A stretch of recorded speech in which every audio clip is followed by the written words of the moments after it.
నమస్తే. ఇన్నాళ్ళు నన్ను సపోర్ట్ చేస్తూ, ఎంకరేజ్ చేస్తూ మీ ప్రేమని నాకు అందిస్తున్న ప్రతి ఒక్కరికి కృతజ్ఞతలు. అలాగే ఈ వీడియో కూడా ఖచ్చితంగా మీకు ఉపయోగపడుతుంది. లైక్, షేర్ అండ్ సబ్స్క్రైబ్ చేసి మీ సపోర్ట్‌ని నాకు అందించండి. అలాగే ఈ వీడియో పట్ల మీకున్న అభిప్రాయాన్ని కామెంట్ సెక్షన్‌లో కామెంట్ చేసి తెలియజేయండి. ఇప్పుడు వీడియోని చూద్దాం. నమస్తే. Welcome to our channel. నేను కుప్పా పద్మిని. ప్రస్తుతం మనతో పాటు ప్రముఖ ఆధ్యాత్మికవేత్త, ఆస్ట్రోన్యూమరాలజిస్ట్, ఎనర్జీ వాస్తు స్పెషలిస్ట్, శ్రీ విద్య ఉపాసకులు శ్రీమతి జయప్రద గారు మనతో పాటు ఉన్నారు. మాట్లాడదాం. జయప్రద గారు నమస్కారం అండి. నమస్తే అమ్మ, శ్రీమాత్రే నమః.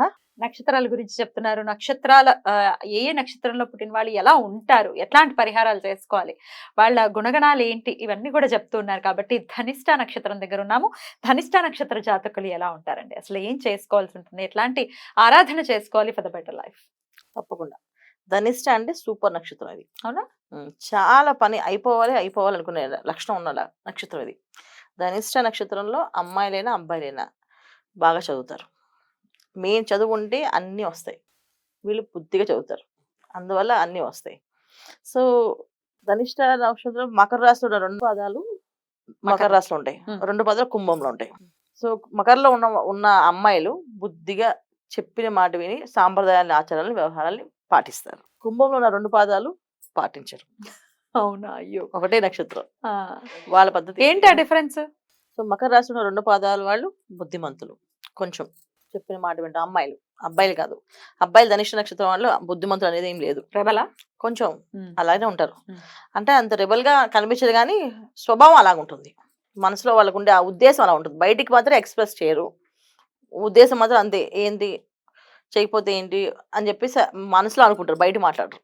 చాలా మంది బయట ఎక్స్ప్రెస్ చేసి మాట్లాడితే వీళ్ళు కొంచెం లోపలే మాట్లాడుకుని ఓకే అని చెప్పేసి చాలా వరకు కామ్ గానే ఉంటారు. కామ్ గోయింగ్ పర్సన్స్ అని చెప్పచ్చు. ఎందుకంటే వాళ్ళు ఇష్టం లేని చోట వాళ్ళు నిలబడరు, వెళ్ళిపోతుంటారు. మాట్లాడితే గొడవలు అవుతాయని చెప్పేసి. ఎందుకంటే కుంభరాశిలో ఉండడం వల్ల, మకర రాశిలో ఉండడం వల్ల ఈ విషయం.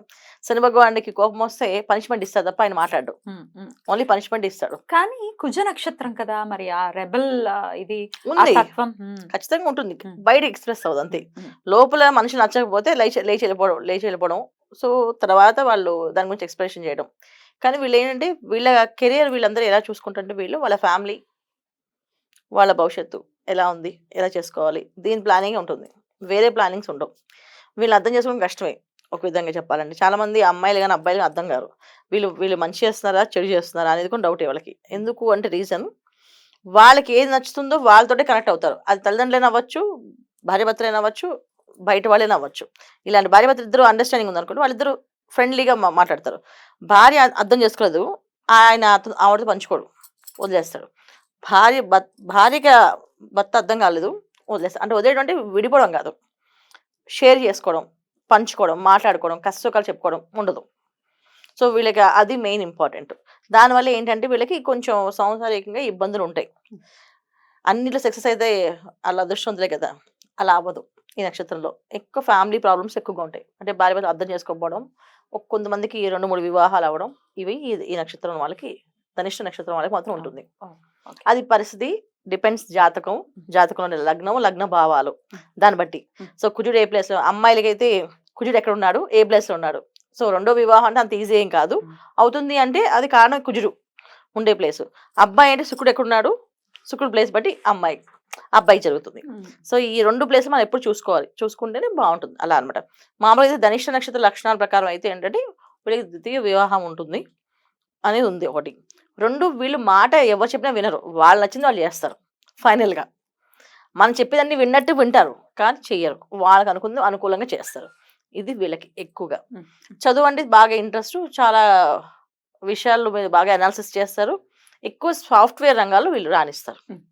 సాఫ్ట్వేర్ ఉద్యోగాలు చేయొచ్చు. ఎక్కువ సాఫ్ట్వేర్ లోని, దాంట్లో యాప్స్ కనుక్కోవడంలోని, కొత్త క్రియేటివిటీ చేయడంలోని వాటిలో వీళ్ళు సిద్ధహస్తులు.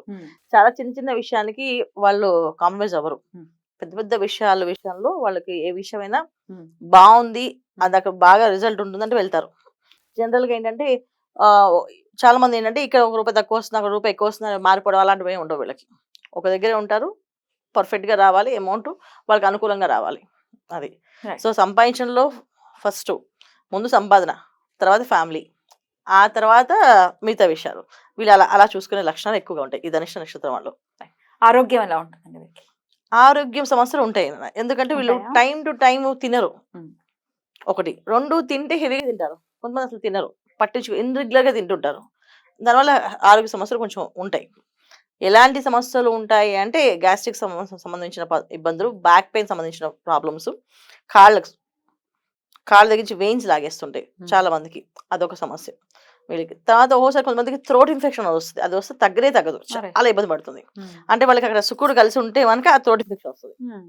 చంద్ర శుక్రుడు కలిసి ఉన్నారనుకోండి, ధనిష్ట నక్షత్రం ఉందంటే చంద్రుడు ఉంటారు కదా, సో శుక్రుడు కూడా అక్కడ ఉన్నారంటే వీళ్ళకి ఆ థ్రోట్ ఇన్ఫెక్షన్స్ అవి కొంచెం ఎక్కువగా ఉంటాయి.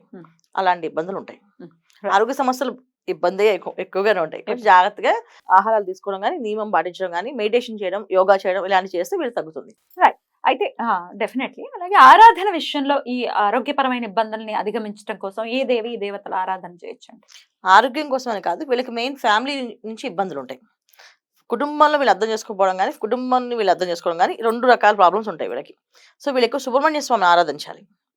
సుబ్రహ్మణ్య స్వామిని ఎక్కువ ఫేస్ చేస్తాం కనుక వాళ్ళని తీసుకెళ్లి క్షేత్రాలకి, సుబ్రహ్మణ్య స్వామి టెంపుల్స్కి వెళ్ళడం, అక్కడ దర్శనాలు చేయించడం, అక్కడ దీపారాధన చేయించడం, ముఖ్యంగా కాలసర్ప దోషాలకి పూజలు చేస్తారు కదా, అలాంటి క్షేత్రాలకు వెళ్ళడం, వీళ్ళు నిద్ర చేయడం. అంటే కాలసర్ప దోషాల పూజ అంటే మన కాళహస్తి, సో కాళహస్తి వెళ్ళి నిద్ర చేయడం, అక్కడ దీపారాధన చేయించడం వీళ్ళ చేత. అలా చేయించడం వల్ల వీళ్ళకి అలాంటి వివాహాలు జాప్యాలు రావు. ఒకవేళ వివాహాలు అయిన తర్వాత భార్యాభర్త మధ్య సమస్యలు కూడా రాకుండా ఉండగల అవకాశం ఎక్కువగా ఉంటుంది. చాలా బ్యూటిఫుల్ గా ఎక్స్ప్లెయిన్ చేశారు. డెఫినెట్ గా ధనిష్ట నక్షత్రం వాళ్ళు చెప్పినటువంటి జాగ్రత్తలు పాటిస్తూ, అలాగే పరిహారాలు కూడా చేసుకుంటూ, సుబ్రహ్మణ్యేశ్వర స్వామిని విశేషంగా ఆరాధిస్తూ వాళ్ళ జీవితం చాలా ప్రశాంతంగా వెళ్ళాలని మనస్ఫూర్తిగా కోరుకుంటూ, ఇక నెక్స్ట్ ఎపిసోడ్ లో శతభిష నక్షత్రం గురించి మాట్లాడుకుందాం. థ్యాంక్ యూ సో మచ్ అండి. నమస్తే. శ్రీమాత్రే నమః.